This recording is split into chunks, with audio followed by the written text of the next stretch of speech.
Hello friends, स्वागत है आप सभी का। तो कैसे हैं आप सभी? आई होप अच्छे ही होंगे, खुश होंगे। तो चलिए अब यहाँ पर आज का जो टॉपिक है स्टार्ट करने वाले हैं हम, जजमानी सिस्टम यानी कि जजमानी व्यवस्था। तो आपके हिसाब से जो जजमानी व्यवस्था है वो क्या होती है? आप जजमान से क्या समझते हैं? ये कमेंट करिए और बताइए हमें, ठीक है। लेकिन आप बताएंगे वो तो ठीक है, बट मुझे तो करना पड़ेगा, है ना।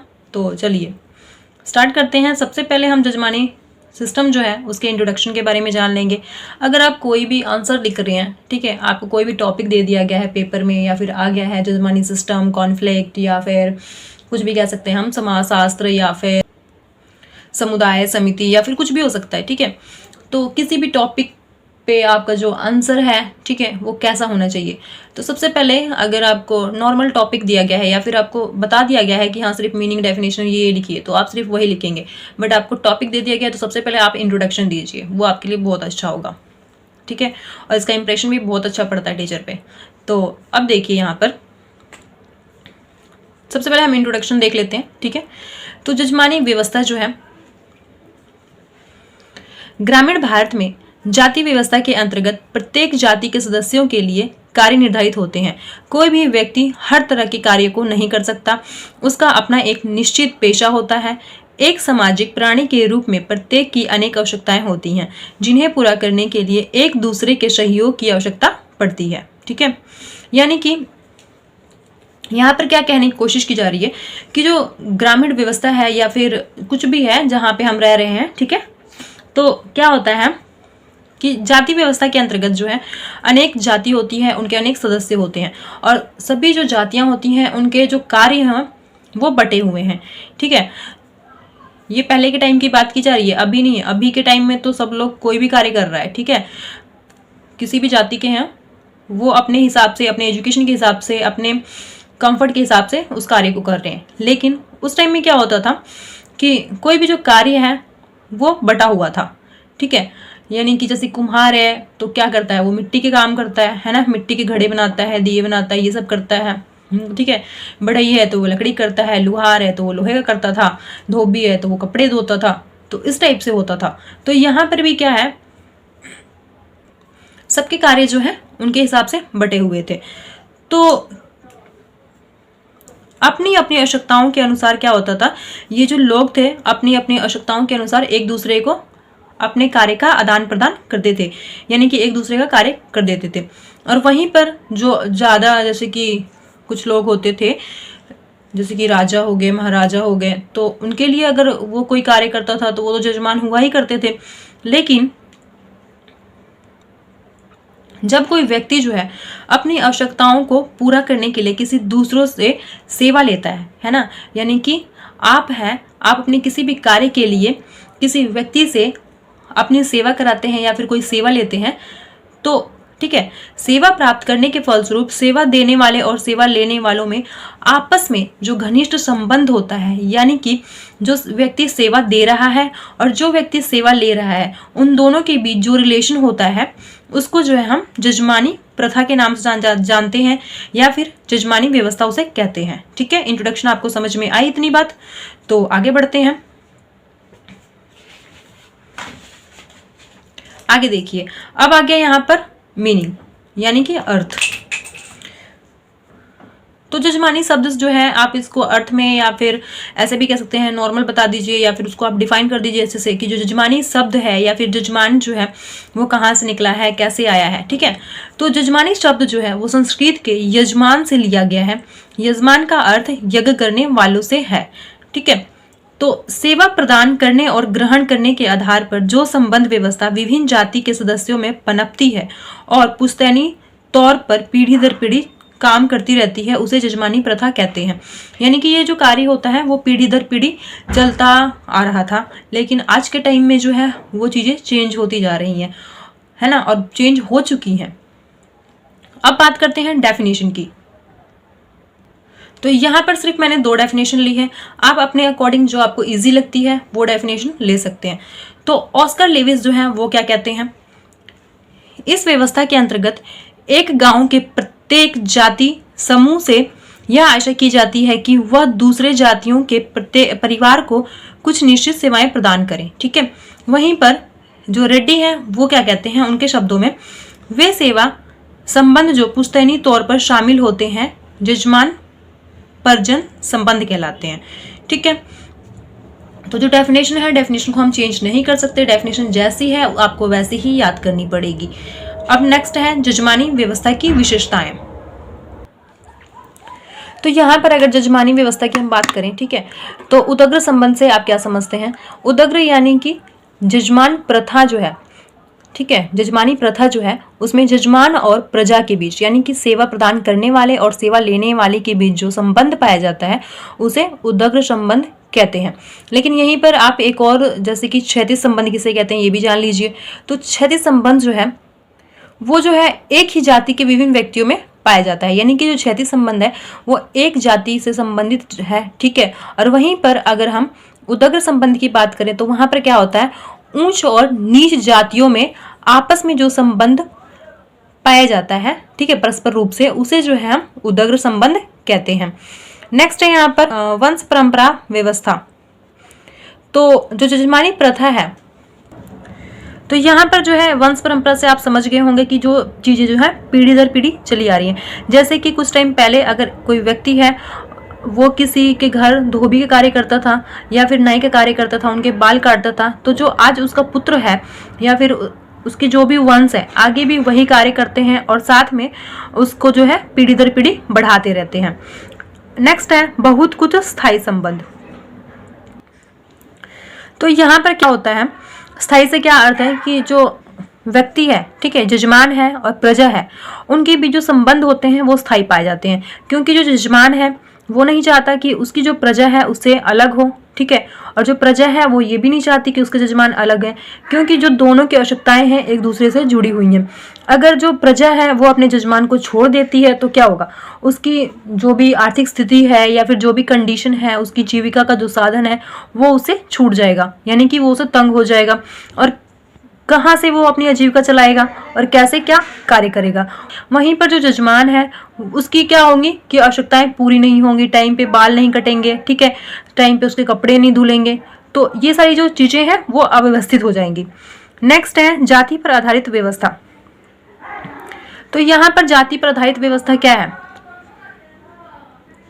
तो पहले का जो टाइम है, ठीक है, उसमें जो कार्य होते थे वो जाति व्यवस्था के अंतर्गत हुआ करते थे, यानी कि कोई भी जो जाति है जैसे कि लोहार, कुम्हार, चमार, ये सब चीजें जो हैं, ठीक है, तो क्या होता था उसके हिसाब से जो है उनके कार्य बटे हुए थे और जाति के आधार पर ही जो है कार्यों को संपन्न किया जाता था। नेक्स्ट पॉइंट है प्रजाओं के लिए विभिन्न कार्य। तो यहाँ पर क्या होता है, जैसा कि मैंने डेफिनेशन में इसके बता दिया था या फिर इंट्रोडक्शन में बता दिया था कि जो जाति होती हैं या फिर ग्रामीण समाज है या फिर जो लोग हैं वहाँ के रहने वाले, वो अनेक जातियों में बटे हुए हैं, ठीक है, लेकिन उनकी आवश्यकताएं जो हैं, उनके जो कार्य हैं वो अलग अलग बांटे गए हैं। तो प्रजाओं के विभिन्न कार्य हैं, जैसे कि कोई नाई का कार्य कर रहा है तो वो नाई कार्य करेगा, ठीक है, कोई कुम्हार कार्य कर रहा है तो वो कुम्हार का ही कार्य करेगा, कोई जो है चप्पल जूते सिलता है तो वो वही करेगा, ठीक है। तो यहाँ पर जो है उनके कार्य जो है उनकी आवश्यकता के आधार पर और उनके मतलब कि जो वंश दर वंश चले आ रही हैं जो चीजें, उसके आधार पर जो है ये सब चीजें जो है बटी हुई हैं। नेक्स्ट है पारस्परिक अधिकार और कर्तव्यों की व्यवस्था। जैसे कि आप कहीं कार्य कर रहे हैं, ठीक है, तो जो आपका बॉस होगा, ठीक है, उसका ये अधिकार होता है कि वो अपने कार्य को पूरा करवाए, ठीक, और साथ में आपका जो अधिकार वहां पर क्या होगा कि आपको उसके बदले जो है सैलरी दी जाएगी, सैलरी लेना आपका अधिकार है, ठीक है। तो वैसे ही उस टाइम में क्या हुआ करता था, जो प्रजा थी, ठीक है, और जो जजमान था, उनके भी जो संबंध थे उनके कार्यों के आधार पर थे, ठीक है, और साथ ही क्या हुआ कि अगर मान लो कोई कार्य कर रहा है या फिर कोई व्यक्ति कार्य कर रहा है अपने जजमान के घर पे, तो वहां से क्या होता था, उसके बदले में जो है उसे अनाज लेने का अधिकार था या फिर उसे कुछ सेवाओं जो है मतलब कि कुछ सुरक्षा के हक जो थे वो मिला करते थे, और साथ में ही है जो अनेक प्रकार के जो है लाभ भी प्राप्त हुआ करते थे। तो उन सभी का जो है लाभ उठाना जो है उसका अधिकार था और वो सब चीजें उसे मिला करती थी, और साथ में ही जो जजमान है उसका अधिकार था कि वो पूर्ण रूप से जिस तरीके से चाहे वो अपने प्रजा से सिवाय उसके बदले में उसे उसकी उनकी आवश्यकताओं की पूर्ति करनी पड़ती थी। नेक्स्ट है मुद्रा पर आधारित नहीं, यानी कि जो जजमानी व्यवस्था है वो क्या था उसमें कि पहले के टाइम में आपको भी पता है कि पैसों का कार्य तो हुआ नहीं करता था, ठीक है।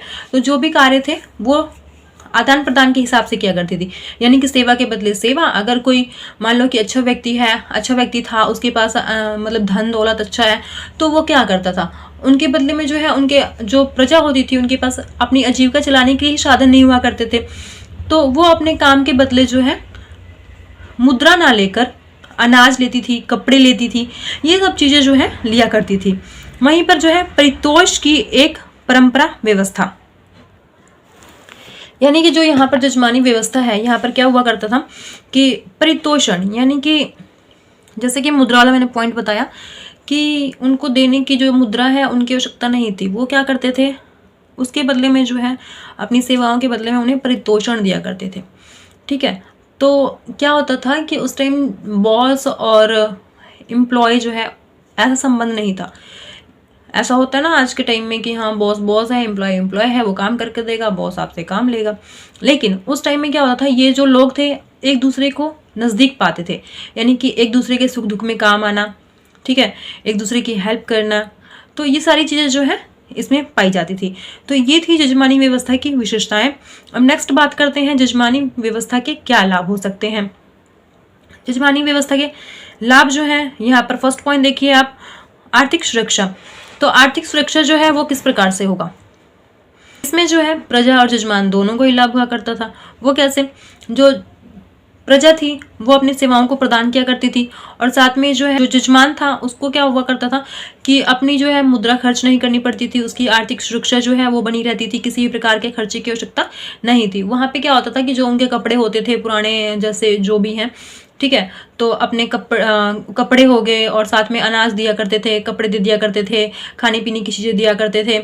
तो इससे क्या होता था कि उन जो प्रजा थी उनका जो है पालन पोषण हो जाया करता था, उनके बच्चों की जो भी चीज़ें खर्चे होते थे वो पूरी हो जाया करती थी, ठीक है। और वहीं पर क्या है कि ये जो जजमानी व्यवस्था है वो पीढ़ी दर पीढ़ी जो है चलती आ रही थी। तो जो प्रजा थी उनको कार्य ढूंढने के लिए कहीं जाने की आवश्यकता नहीं पड़ती थी, तो यानी कि ट्रांसपोर्ट का खर्चा, ठीक है, और रहने का खर्चा, कहीं पे जाने का खर्चा, सब चीज़ें जो है बच जाया करती थी। इस तरीके से जो है आर्थिक सुरक्षा हुआ करती थी। वहीं पर सामाजिक बीमा, तो सामाजिक बीमा यहाँ पर क्या है, जैसे कि आपने मूवी में देखा होगा राजा महाराजा हुआ करते थे, अगर मान लो कि उनके सेवकों कुछ हो जाया करता था तो उसके बदले में क्या होता था कि वो जो राजा थे वो जो है अपनी सेनाओं की जो भी खर्चे होते थे या फिर उनके लाइफ की जो भी प्रॉब्लम होती थी, ठीक है, उन पे जो भी बाधा आती थी तो उनके प्रॉब्लम को सॉल्व करने में हेल्प किया करते थे। तो वहीं पर जो है सामाजिक बीमा हो जाया करता है यहाँ पर कि कोई किसी भी तरीके का जो कार्य है या फिर जो भी चीज़ें हैं उसमें कोई क्षति होती है तो उसके साथ जो है उनका जो राजा है वो हेल्प किया करता था। यानी कि अगर मान लो जैसे कि सैनिक हुआ करते हैं, ठीक है, देखा होगा आपने, तो उसके बदले क्या होता है, अगर किसी को बाई चांस कुछ हो जाता है तो उसके जो पूरे खर्चे होते हैं उसकी फैमिली के, तो कौन देता है, वो राजा दिया करता था कि हाँ उसके बदले में अगर वो चीज़ हो गई तो उसकी लाइफ की एक बीमा हो जाती है कि हाँ इसके बदले में हमें उनके फैमिली के खर्चों को देना है या फिर इतने पैसे उसके बदले में दिए जाएंगे। नेक्स्ट पॉइंट है न्यूनतम व्यावसायिक प्रतिस्पर्धा। यहाँ पर जैसे कि मैंने बताया कि जो चीज़ें हैं वो पीढ़ी दर पीढ़ी चली आ रही हैं, ठीक है, किसी भी तरह के जो कार्य हैं वो जाति के आधार पर बांटे गए हैं। तो प्रत्येक जाति जो है अपने अपने जो उनके कार्य हैं उसके आधार पर अपने कार्य को करती रहती है, ठीक है। और करने के साथ साथ ही क्या होता है उनमें कार्य में जो है, अगर मान लो कि किसका काम ले हम लोहार ले लो, ठीक है, अगर वो लोहा जो है उसको गलाकर कुछ बनाता है, कुछ भी मतलब कि लोहे का कार्य करता है, तो वो जो है उसकी पीढ़ी ही करेगी, आगे जो है कोई और नहीं कर सकता उस काम को। तो इससे क्या होता था कि जो व्यावसायिक प्रतिस्पर्धा थी वो न्यूनतम थी उस टाइम में। लेकिन आज के टाइम में क्या है कि कोई भी किसी भी जाति व्यवस्था का व्यक्ति हो वो हर तरह के कार्य करते हैं। आजकल सभी लोग जो है किसी भी कार्य को कर सकते हैं। तो आजकल जो है पहले के टाइम से बहुत ज़्यादा प्रतिस्पर्धा हो गई है, यानी कि कंपटीशन हो गया है। ठीक है, तो यहाँ वहाँ पे उस टाइम में जो है बहुत ही न्यूनतम, मतलब कि जो कार्य है पीढ़ी दर पीढ़ी वही चलती थी। ठीक है, उसकी पीढ़ी, किसी की पीढ़ी है तो वो उसका कार्य करेगी, हाँ कुम्हार की पीढ़ी है तो वो कुम्हारा कार्य करेगी। ठीक है, ऐसे ऐसे चलती रहती थी। उसके बाद नेक्स्ट पॉइंट है पारस्परिक उत्तरदायित्वपूर्ण संबंध। यहाँ पर जो जजमानी व्यवस्था है वो क्या करती है कि विभिन्न उच्च नीच जातियों में परस्पर उत्तरदायित्वपूर्ण यानी तो उन संबंधों को जो है पनपाती है। और जजमानी व्यवस्था जो है वो सेवा ग्रहण करने और सेवा प्रदान करने की प्रक्रिया को इस प्रकार चालू रखती है ताकि जो जातियां हैं उनमें जो है एक सूत्र बंधा रहे, है ना, कि वो एक सूत्र में बंध जाए।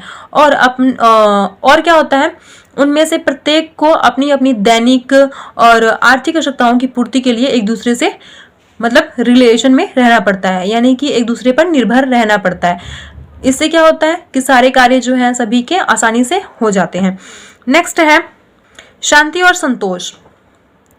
तो यहाँ पर शांति और संतोष, तो यहाँ पर जो है इसमें एक विद्वान है वाइजर, उन्होंने बोला था कि जजमानी व्यवस्था जो है एक ऐसी व्यवस्था है जो कि गांव को शांति और संतोष प्रदान करती है। इसमें क्या होता है, यह व्यवसाय एक और आर्थिक सुरक्षा तथा न्यूनतम व्यावसायिक प्रतिस्पर्धा की संभावना को उत्पन्न करके उसमें क्या है तनावपूर्ण जो स्थिति होती है, यानी कि जो तनावपूर्ण कहा जाए हम कि एक एंजाइटी के जो पॉइंट होता है, ठीक है, उसको दूर कर देती है। और दूसरी ओर क्या होता है कि जो जजमान है या फिर प्रजा है उनके बीच जो है एक प्रकार का बहुत ही अच्छा संबंध जो है उनके बीच पनप जाता है और साथ ही शांति और संतोष बना रहता है। क्योंकि इसमें क्या होता है कि जो कार्य जो पीढ़ी दर पीढ़ी चली आ रही है वो कार्य कोई और व्यक्ति नहीं करेगा, ठीक है, उसकी पीढ़ी ही करेगी। तो इसमें जो है किसी भी प्रकार की जो उनके बच्चे हैं जो होते हैं तो उनमें जो है किसी भी प्रकार की चिंता नहीं देखी जाती, क्योंकि उनकी जो नौकरी है, उनके जो कार्य हैं वो जन्म से ही फिक्स होते हैं। नेक्स्ट पॉइंट है विभिन्नता में एकता, यानी कि जो भारतीय ग्रामीण समाज में है, ठीक है, भारतीय ग्रामीण समाज में जो प्रचलित जजमानी प्रथा जो है वो उसका कह सकते हैं हम कि एक और लाभ यह भी है कि वो आर्थिक सामाजिक व्यवस्था के रूप में जो है ग्रामीण समुदाय के सभी सदस्यों को एकता के सूत्र में बांधती है। यानी कि आर्थिक, ठीक है, आर्थिक व्यवस्था के आधार पर यानी कि या फिर यूनिटी के आधार पर सभी चीज़ें जो हैं एक दूसरे से रिलेटेड होती हैं, जिसमें कि क्या होता है कि उसमें शांति बनी रहती है और एक दूसरे का जो है हेल्प होता है और उनमें जो है एक यूनिटी पाई जाती है। ठीक है, अगला है वंशानुगत व्यवसायों को संरक्षण। इसमें क्या होता है कि जजमानी व्यवस्था जो है उसके आधार पर विभिन्न जो वंश होते हैं, ठीक है, उनकी जो व्यवसायों की पूर्ति होती है, ठीक है, या फिर उनका जो संरक्षण होता है वो जो है अच्छी तरह बना रहता है।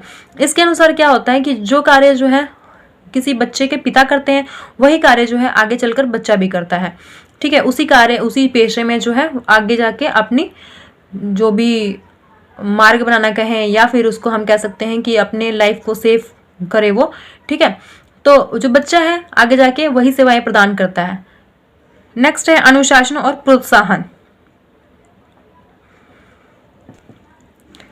इसमें क्या है अनुशासन और प्रोत्साहन, यानी कि एक तरीका जैसे कि स्कूल में एक अनुशासन की आवश्यकता पड़ती है, यानी कि डिसिप्लिन होना चाहिए पूरा, तो उसी तरीके से इसमें भी था कि जो जजमानी प्रथा है अगर कोई व्यक्ति जो है अपने कार्य को या फिर सेवाओं को देने से मना करता है या फिर किसी भी तरीके का विरोध करता है और किसी भी कार्य को जो है मिलकर नहीं करता, क्योंकि जजमानी व्यवस्था में यही चीज़ है कि सभी लोग जो है कार्य को मिलकर ही करते हैं एक साथ और उस कार्य को सफलतापूर्वक पूरा करते हैं। ठीक है, लेकिन अगर वहीं पर कोई भी व्यक्ति जो है या फिर कोई किसी भी जाति का व्यक्ति है वो अपने कार्य से पीछे हटता है या फिर सहयोग की भावना से पीछे हटता है तो वहां पर उस व्यक्ति को जो है बहिष्कृत कर दिया जाता है और किसी प्रकार की जो सहायता जो है ना उसे ली जाती है ना दी जाती है।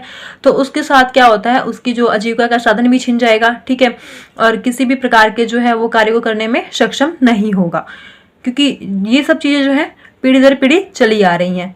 ठीक है, अब ये था हमारा क्या जजमानी व्यवस्था के लाभ। ठीक है, ये 8 पॉइंट आपको दिख गए होंगे। अब नेक्स्ट हम बात करेंगे लाभ के बाद क्या आती हैं हानियां, तो अब हानियों पे चलते हैं हम।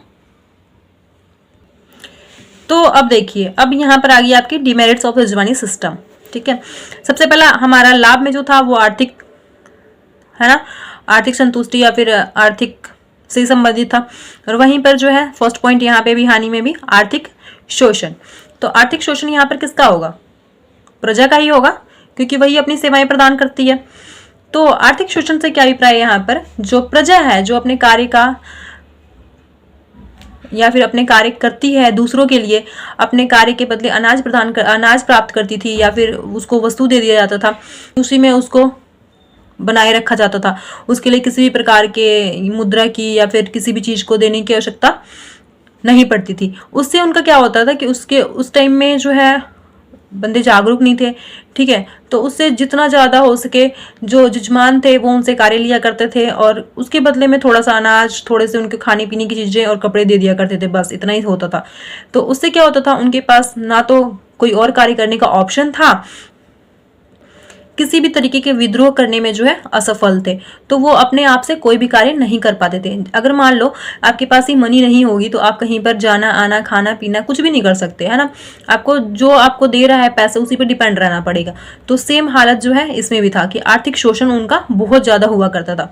और दुर्व्यवहार क्या है? जैसे कि आपके घर में कोई मेड होगी, ठीक है, तो बाई चांस वो कुछ लोग होते हैं जो कि कर देते हैं ऐसा कि हाँ, उनके साथ बहुत दुर्व्यवहार करते हैं। थोड़ी सी भी गलती होगी तो उनको गाली देना या फिर डांटना, मारना सब हो जाता है, ठीक है।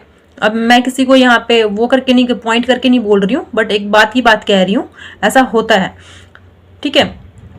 तो दुर्व्यवहार क्या होता था वहां पे प्रजा के साथ? क्या हो कि उनके साथ अगर वो कार्य थोड़ा भी गलत कर दें, या फिर थोड़ा भी किसी प्रकार का उनसे गलती हो जाता है, या फिर कोई कार्य टाइम पे नहीं कर सकते, शायद वो बीमार हों इसलिए ना कर पा रहे हों, तो भी उनको क्या है, अनेक प्रकार के दुर्व्यवहार यानी कि गाली गलौज, मारपीट, इन सब का जो है सामना करना पड़ता था। उनके साथ बहुत ही ज्यादा दुर्व्यवहार किए जाते थे।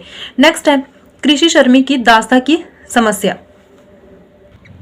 इसमें क्या होता है कि जो प्रजा है, ठीक है, वो अपने जजमान के खेत में कार्य करती है, ठीक है, या फिर कार्य करती थी। उस टाइम तो कार्य करती थी, अब तो नहीं होता ऐसा, बट कहीं कहीं पे आज भी ये चीज है। तो क्या होता है कि जो प्रजा है वो अपने जजमान के खेत में काम करती है, तो क्या होता है कि उनको जो है एक दास्ता की बेड़ी में बंधना पड़ जाता है उसके लिए, सदा के लिए। यानी कि एक बार जो है आपने अपने जजमान के खेत में कार्य करना स्टार्ट कर दिया, तो उसके बदले में क्या होता है कि वो लोग जो है आपको क्या करेंगे कि कुछ खाने पीने की चीजें, मतलब कि आजीविका का थोड़ा सा साधन दे देंगे, जिससे कि आप अपनी आजीविका चला पाएंगे। उससे क्या होगा कि आप दिन प्रतिदिन क्या करते जाएंगे कि ऋण उनसे लेते जाएंगे धीरे धीरे, थोड़ा करके, जिससे कि आप उसमें बंध जाते हैं पूरी तरीके से, आप निकल ही नहीं पाते। बट अगर इस सिचुएशन में क्या होगा, इसके अलावा अगर मान लो कि आप उनके साथ कार्य कर रहे हो, आप उसको चुका नहीं पाते हो, ठीक है, जैसे कि आप बैंक से ऋण लेते हो, अगर आप चुका नहीं पाते तो क्या होता है कि आपका घर होता है, ठीक है, वो जब्त कर लिया जाता है, या फिर जो भी चीजें हैं। तो सेम इसमें भी होता था, वो आपके पूरे वंश पर ही जो है एक मानो कि जब्त कर लेते थे, ठीक है। तो जो वंश आगे वाली है वो भी जो है इस दास्ता में बंध के रह जाती थी, क्योंकि उनको भी जो है उस कर्ज को उतारने के लिए इसी में काम करना पड़ता था, और उससे वो निकल नहीं सकते थे। तो जो जजमानी व्यवस्था है, ठीक है, यानी कि जो जजमानी व्यवस्था है वो क्या है कि बहुत ही ज्यादा पुरातन या फिर रूढ़िवादी है, ठीक है, जटिल संस्था है, क्योंकि ये जो चीजें हैं वो पहले के टाइम में हुआ करती थी, लेकिन आज भी जो है कहीं कहीं पर ये चीजें पाई जाती हैं, ठीक है। तो इसमें क्या है कि एक प्रकार की रूढ़िवादिता होती है कि वो जो है अपने उसी विचार के साथ बंधे हुए हैं, उससे बाहर निकलना ही नहीं चाहते, और उससे बाहर आज भी नहीं निकल पाए हैं, ठीक है। तो यहाँ पर जो है अंधविश्वास, रूढ़िवादिता संबंधी जो है अनेक प्रवृत्ति के परिणाम होते हैं, और उससे क्या होता है कि उनकी उन्नतशील यानी कि जो उनके विकास मार्ग जो है, ठीक है, वो सारी चीजें जो है अवरुद्ध हो जाती हैं, यानी कि वो सारी चीजें उनकी वहीं पर रुक जाती हैं और वो आगे नहीं बढ़ पाते। नेक्स्ट पॉइंट है राष्ट्र एकता में बाधक। तो जो जजमानी सिस्टम है वो राष्ट्र एकता में बाधक कैसे बनती है? भारतीय ग्रामीण जो समाज था वो एक संगठन जो है उनका एक स्वतंत्र संगठन था, या फिर प्रभुत्व उससे प्राप्त होती थी उनको, यानी कि जो जजमानी व्यवस्था है उसके अंतर्गत ही एक संगठन का निर्माण हुआ करता था, जिसके कारण क्या होता था कि वो राष्ट्र एकता के एकीकरण में जो है अनेक प्रकार के बाधा कह सकते हैं, या फिर कठोर बाधा उत्पन्न होती थी। जैसे कि सैंडरसन थे, वो क्या कहते हैं कि ग्राम समुदाय राष्ट्रीयता की उत्कृष्ट भावना का अभाव था। उनकी जो है स्वामी भक्ति केवल अपने नातेदारों तथा अपने समुदाय के लिए ही प्रथम थी। यानी कि जो सैंडरसन है उनका ये कहना था कि जो समुदाय थी जजमानी व्यवस्था के टाइम में, जो समुदाय बनाए जाते थे, उनका केवल यही भाव था कि वो सिर्फ जो है अपने यानी कि जजमान को ही सेवाएं प्रदान करेंगे, अन्य किसी को अपनी सेवाएं प्रदान नहीं करेंगे। जिससे कि क्या होता था कि वो दूसरों को अगर सेवा नहीं देंगे तो वो राष्ट्रीय एकता में जो है वो तो बाधक बनेंगे ही, ठीक है। और साथ में उनके जो सारे कार्य हैं, सारे जो शक्तियां हैं, ठीक है, वो वहीं पर जो है रुक कर रह जाएंगी। नेक्स्ट पॉइंट है प्रगति में बाधक। जैसा कि मैंने आपको इसी पॉइंट में बता दिया कि प्रगति में बाधक इसलिए होता है क्योंकि वो लोग जो हैं अपने उसी मालिक के आगे पीछे घूमते रहते हैं, ठीक है, और वहां से बाहर निकलना ही नहीं चाहते, और जो मालिक है उनका वो उनको बाहर जाने ही नहीं देना चाहता, क्योंकि उससे क्या होगा कि उसे अन्य किसी पर पैसे खर्च करने पड़ेंगे, ठीक है, उनके मतलब कि जितना वो मांगेगा, ठीक है, उसके अनुसार जो है जो उसका प्रजा है जो उसको दे रहा है लाभ थोड़े से चीजों में, तो वो उसके जगह पे जो है उसे बहुत ज्यादा खर्च करना पड़ेगा, है ना। प्रगति है वो रुक जाती है क्योंकि वो उसे बाहर जाने नहीं देना चाहते, क्योंकि वो अगर बाहर जाएगा तो उसको मुद्रा से संबंधित सारी चीजें जो है, जागरूकता, सारी चीजें जो है उसके अंदर थोड़ी थोड़ी करके उन सब चीजों का विकास हो जाएगा। नेक्स्ट है व्यवसाय तथा उद्योग में बाधक। अब व्यवसाय और उद्योग में बाधक कैसे हो सकता है? जो जजमानी व्यवस्था है केवल सामाजिक प्रगति में ही नहीं बल्कि ये व्यवसायिक प्रगति या फिर औद्योगिक प्रगति में भी बाधा उत्पन्न करती है, क्योंकि इसमें क्या होता है, प्रत्येक जाति जो है, ठीक है, और व्यक्ति जो है उनके वो केवल अपने वंशानुगत पेशों में ही रह जाते हैं, ठीक है। वो उसे अपना धर्म ही यही समझता है कि मुझे अपने मालिक की सेवा करनी है, मुझे अन्य किसी भी जगह पे नहीं जाना है। तो इससे क्या होता है कि व्यवसाय जो है उसमें अनेक प्रकार के या फिर जो उद्योग हैं उनमें जो है अनेक प्रकार के बाधा जो है उत्पन्न हो जाते हैं। नेक्स्ट है शूद्रों के शोषण की व्यवस्था। शूद्रों के शोषण की व्यवस्था, तो इसमें क्या है, ये तो आपको अच्छी तरह पता होगा कि पहले के टाइम में यही था कि जो नीची जाति के लोग थे उनके साथ बहुत ज़्यादा भेदभाव किया जाता था, किसी भी प्रकार के जो है उनके कार्य नहीं किए जाते थे, या फिर उनको जो है अपने से दूर रखा जाता था। कोई उनको देख लेता था या फिर छू देता था कोई चीज़ तो उनको बहिष्कृत तो किया गया था, लेकिन साथ ही उनके साथ बहुत ज़्यादा दुर्व्यवहार किया जाता था। तो इनको क्या है, इनका अत्यधिक शोषण होता था, क्योंकि इनको जो है किसी भी प्रकार की जो अनुमति नहीं थी कि वो अपने मालिक के पास जाएं या फिर कुछ कार्य कर सके। वो सिर्फ वही कार्य करते थे जो कि बहुत ज़्यादा नीची चीज़ें होती थी कि हाँ ये बहुत चीज़ गिरी हुई है, बस तुम इस चीज़ के लायक हो और किसी चीज़ के लायक नहीं, ठीक है। तो इसमें यही चीज़ है, इनका अत्यधिक से अत्यधिक शोषण किया जाता था। बट आज के टाइम में ऐसा कुछ नहीं है, सब लोग जो है इक्वल हैं, ठीक है। अब नेक्स्ट हम बात करेंगे जजमानी व्यवस्था के विघटन के कारण, कि जो जजमानी व्यवस्था है वो समाप्त तो कैसे हो रही है, या फिर ये जो है जजमानी व्यवस्था ये बंद कैसे हुई, या फिर इस पे लगाम जो है किस प्रकार से लगा। तो चलिए देखते हैं। तो यहाँ पर फर्स्ट पॉइंट है मुद्रा के सिक्कों का प्रभाव। जो जजमानी व्यवस्था है उसका प्रमुख आधार क्या था? जजमानी व्यवस्था के अंतर्गत जो है जो जजमान थे वो सेवाओं के बदले जो है वो वस्तु प्रदान कर देते थे, उनको थोड़ा बहुत अनाज, कपड़े या फिर वस्तुएं दे दिया करते थे। लेकिन ये पहले के टाइम में था, ठीक है, पहले के टाइम में ऐसा होता था। लेकिन जैसे जैसे धीरे धीरे जो है टाइम बढ़ता गया वैसे वैसे जो है उनमें भी थोड़ी बहुत जो प्रजा है उनमें भी थोड़ी बहुत जागरूकता आती गई। तो क्या हुआ कि उन्होंने जो है मुद्रा मांगना स्टार्ट किया, यानी कि मुद्रा जो है उनकी मांग स्टार्ट की। तो गांव में ज़्यादा जो है मुद्रा का प्रचलन तो था नहीं। मुद्रा जब मांगना उन्होंने स्टार्ट किया तो उससे क्या हुआ, धीरे धीरे मुद्रा का प्रचलन बढ़ा और गांव में जो है लोग अपने जजमान से अपनी सेवा के बदले में नगद भुगतान चाहने लगे, ठीक है, तो है ना। तो जजमान जो है उतनी नकदी नहीं दिया करते थे, वो सिर्फ क्या करते थे, बस वस्तु दे देते थे, कपड़ा दे देते थे। तो इसलिए जो है लोगों ने थोड़ा बहुत करके थोड़ा सा उनका दिमाग जब खुला तब उन्होंने मुद्रा की आवश्यकता को जो है जाना और उसके बदले में जो है अपनी सेवाओं के बदले में, अपने कार्य के बदले में मुद्रा की मांग स्टार्ट की। उसके कारण ही जो है जजमानी व्यवस्था में जो है विघटन के कारण जो है पैदा होने लग गए। नेक्स्ट पॉइंट है जनसंख्या में वृद्धि। जनसंख्या में वृद्धि यानी कि अगर अभी तक तो 2011 की जनगणना के अनुसार ही चला जा रहा है, अब नया जनगणना होगा। तो अगर हम 2011 की जनगणना की बात करें तो वहां पर जो है 121 करोड़ जो है वो जनसंख्या की जो आबादी है इतनी हो गई थी कि पहले से बहुत अधिक जो है बढ़ गई थी। तो क्या हुआ कि गांव में जो है भूमि तो उतनी ही है लेकिन जो जनसंख्या है वहां की वो बढ़ गई। तो क्या हुआ, जो जजमान हुआ करते थे वो जो है देने में उनको उनके कार्यों के बदले जो मुद्रा थी या फिर जो कपड़े वस्तु अनाज थे उनको देने में थोड़ा असमर्थ होने लग गए। तो उस वहां पर क्या हुआ, जब प्रजा को कुछ मिलेगा ही नहीं तो वो वहां पर रह के क्या करेगी। तो प्रजा ने मतलब कि धीरे धीरे करके वहां से अपने कार्य को छोड़ना स्टार्ट किया और शहर की तरफ जो है आना स्टार्ट किया। तो इससे क्या हुआ, जजमानी प्रथा का जो है धीरे धीरे पतन होने लग गया। ठीक है, नेक्स्ट है यातायात व संचार के साधन में वृद्धि। तो यहाँ पर जैसे की बात है, अगर आपको आपके काम के बदले जो है आपको मुद्रा नहीं दी जाएगी, यानी कि आपको सैलरी नहीं दी जाएगी, ठीक है, आपके काम के बदले जो है आपको मोटिवेट नहीं किया जाएगा या फिर आपको प्रोत्साहन नहीं दी जाएगी, तो आप जो है क्या होंगे, आप तो मायूस हो जाएंगे, है ना। तो वहां पर क्या हुआ कि उस टाइम में जब जजमान थे उन्होंने ये सब कार्य करना स्टार्ट किया, जब वो पैसे नहीं देते थे इनको, उनकी जो जीवन यापन के जो साधन थे वो नहीं दिया करते थे, तो इससे जो है यहाँ पर जो प्रजा थी उनमें थोड़ा थोड़ा करके एक बात आई कि हाँ अब यहाँ से हमें प्रोत्साहन करना चाहिए और कहीं और पर अपनी आजीविका जो है उसके लिए कुछ खोजना चाहिए। तो उन्होंने धीरे धीरे जो है वहां से मतलब कि शहर के जाना स्टार्ट कर दिया और यातायात और संचार के जो साधन थे उसमें जो है वृद्धि होने लगी, क्योंकि जब कहीं भी जाएंगे आएंगे, कोई गांव है वहां पर कुछ नहीं चलता, बट वहां पे जब धीरे धीरे आबादी हो जाएगी, जब लोग आएंगे जाएंगे तो वहां पर जो है यातायात के साधन भी जो है उसमें बढ़ोतरी होगी। नेक्स्ट है शिक्षा का प्रसार।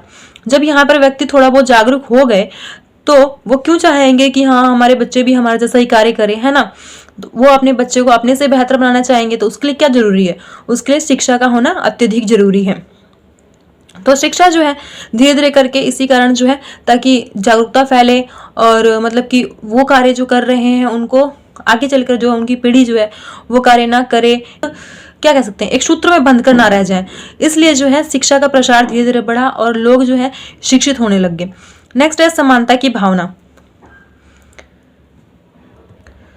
समानता की भावना यानी कि सबको समान अधिकार मिलना।